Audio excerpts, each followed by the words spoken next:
नाशिकमध्ये बुधवारी झालेल्या जलप्रलयाची विदारक दृश्य हाती आलेत आणि यामध्ये काही दुचाकी चक्क वेगानं वाहून जाताना दिसत आहेत. बुधवारी केवळ 1 ते 1.5 तासात तब्बल 85 मिलीमीटरपेक्षा जास्त पावसाची नोंद झाली. विशेष म्हणजे आजपर्यंत कधीही एवढा पाऊस नाशिककरांनी पाहिला नव्हता.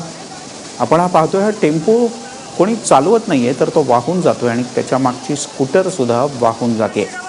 केवळ हे वाहून जाण्या टेम्पो आणि स्कूटरपुरतं मर्यादित नाही, तर आता तुम्ही जो टीव्हीवर दृश्य पाहतात, हा मुलगा गाडीवर बसून वाहत जाणारी गाडी थांबवण्याचा प्रयत्न करतोय.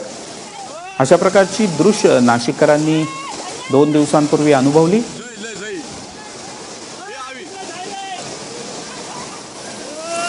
एक 2 नव्हे तर 3-3, 4-4 गाड्या एका वेळेला वाहून जाताना या दृश्यांमधनं दिसत आहेत. आणि इतका भीषण पाऊस नाशिककरांनी कधीही पाहिला आणि अनुभवला नव्हता.